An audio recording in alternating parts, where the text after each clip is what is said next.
MLC Banshidhar ब्रजवासी ने साफ साफ आरोप लगाए कि उनको धमकी दी गई थी और कई तरह की धमकियां दी गई थी। माफिया से जुड़ा हुआ व्यक्ति है रजनीकांत परवीन डीईओ और सबसे बड़ा लुटेरा है। कई और डीईओ की जांच होनी चाहिए। कई डीईओ फंसेंगे। उन्होंने साफ साफ बताया कि उनके जब जिलाध्यक्ष गए थे तो उन्हें कहा गया तुम्हारा नेता ब्रजवासिया है। कई बातों को कहा और साफ साफ 4 इंची छोटा कर देंगे और भी कई धमकी दी गई थी। ऐसे में अब रजनीकांत परवीन पर बड़ी कार्रवाई हुई है और इसको लेकर उन्होंने साफ साफ कहा कि 2 करोड़ नहीं 200 करोड़ मिलेंगे। 200 करोड़, क्योंकि सबसे बड़ा लुटेरा है, शिक्षकों को लूटा है। कई गंभीर आरोप भी लगाए हैं। तिरहुत से जीते एमएलसी बंशीधर ब्रजवासी ने क्या कुछ कह रहे हैं। खूब गुस्से में है बंशीधर ब्रजवासी, पहले आप वो सुनिए। तो के पास में अगर पूरी संपत्ति की जांच होगी तो 200 करोड़ से अधिक की संपत्ति होगी। वो तो केवल वहां कैश बरामद हुआ है 1,87,00,000 जो आप बात कर रहे हैं, उतना ही नहीं है। अब बड़े पैमाने पर लूट है। और अभी जो दरभंगा में स्कूल, जो हम तो पहले ही बोलते रहे हैं, वहाँ जो स्कूल है वह कितने करोड़ का है। और उतना ही नहीं, आपको बताते हैं, विजिलेंस के लोगों को जानकारी मिली है या नहीं मिली है, वाल्मीकि नगर में इन्होंने जमीन खरीदी और वाल्मीकि नगर में एक होटल भी बनवा रहे हैं और एक स्कूल भी बनवा रहे हैं। और वहां पर इन्होंने बनाया है मानव सेवा आश्रम एक ट्रस्ट, मानव सेवा आश्रम एक ट्रस्ट बनाकर, और ट्रस्ट की आड़ में अपने कारस्तानी को छिपाने का इनका प्रयास चल रहा है। उतना ही नहीं, आपको हैरत होगी, ये चनपटिया प्रखंड में, पश्चिम चंपारण के चनपटिया में शेखधुरवा एक गांव है, वहां पर इन्होंने जगशाला बनवाया है। जितना पापी सब है, जब पूरा जो लूट मचाता है तो अंत में उसे सन्यासी साबित करने का प्रयास करता है। तो जगशाला बनवाया और वहां पर संगीत के शिक्षकों को ले जाता था और ले जा करके वहां पर म्यूजिक टीचर से तबला हारमोनियम बजाता था, गीत गाता था और प्रवचन करता था, अपने को धार्मिक साबित करता था, बहुत बड़ा धार्मिक आदमी है, इस तरीके से कर रहा था।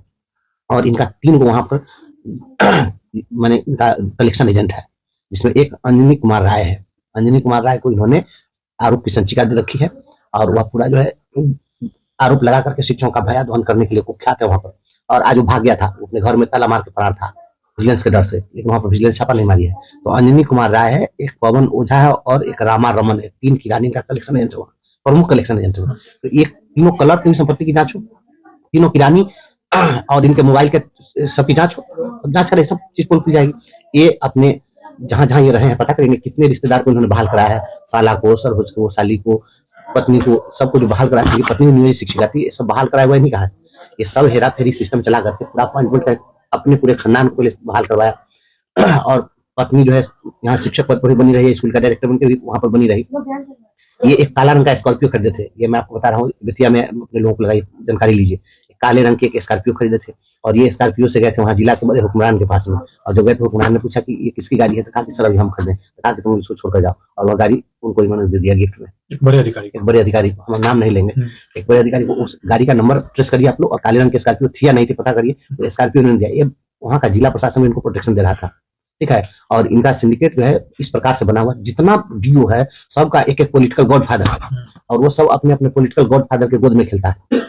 जब हमने इस चीज का खुलासा किया था, एक मीडिया हाउस में हमारा इंटरव्यू था, तो हमने जब बोला कि ये मुजफ्फरपुर डीओ का भी बाप है घोटाला के मामले में, उसके बाद में हमारे जिलाध्यक्ष वहां पर नंदन जी हैं, वो थे वहां पर, और भी संगठन के नेता लोग थे, सब लोग उनसे मिलने के लिए गए थे। तो देखते ही वो भी फर्क कहा कि मुझे, अरे तुम्हारा नेता ब्रजवसिया है ना, उसको समझा देना, उसको हम 6 इंची छोट कर देंगे, हमारा नाम कहा लिया है, मुजफ्फरपुर में डीओ से लड़ाई है तो लड़े, हम मेरे बारे में नहीं जानता है, मेरी जाति का नाम लेकर के जाति सूचक बातें की और कहा कि उसको ऐसे कर देंगे वैसे कर देंगे, बहुत सारी धमकी दी। तो हमको वहां से लोगों ने बताया कि देखिए आपके बारे में ऐसे धमकी दिया है, वो लोग घबरा गए उससे, ये माफिया सबसे संपर्क रखता है।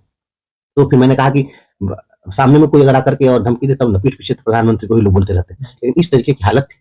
और ये पूरा वहां पर जो सिंडिकेट चलाया है, शिक्षकों का इतना भयाध्वान किया है, इससे बड़ा कोई लुटेरा नहीं है। भगवान इसको कोई माफ नहीं करेगा, सरकार माफ कर दे तो भगवान माफ नहीं करेगा। अन्य डीओ पर भी कार्रवाई होने की आवश्यकता है। तो आपने सुना कि एमएलसी बंशीधर ब्रजवासी ने क्या कुछ कहा है, साफ साफ बताया है किस तरीके से शिक्षा विभाग में महा घोटाला है, घोटाला है। और एक बड़े अधिकारी को गिफ्ट में गाड़ी भी दी थी रजनीकांत परवीन के द्वारा। और साफ साफ कहा गया है इनके जो किरानी है डीईओ के, उनकी संपत्ति की भी जांच हो, उन्होंने भी करोड़ों रुपए कमाए हैं। ऐसे में उन सभी की संपत्ति की जांच होनी चाहिए। 2 करोड़ नहीं 200 करोड़ मिलेंगे। आपने लाइव सिटीज के माध्यम से देखा हुआ किस तरीके से बीते दिनों 3 हफ्ते पहले लाइव सिटीज ने खबर दिखाई थी, बंशीधर ब्रजवासी ने न्यूज रूम में सीधे सीधे आरोप लगाया था कि सबसे बड़ा लुटेरा बेतिया का डीईओ है और उसके बाद मुजफ्फरपुर के डीईओ है। ऐसे में डीईओ पर एक्शन देखने को मिल रहा है। स्पेशल विजिलेंस यूनिट की 7 टीमों के द्वारा बेतिया, दरभंगा, समस्तीपुर ससुराल में भी छापेमारी की गई थी, जिसमें करोड़ों की संपत्ति का पता चला था और करोड़ों कैश भी मिले थे, ज्वेलरी भी मिली थी, बोरे में रखे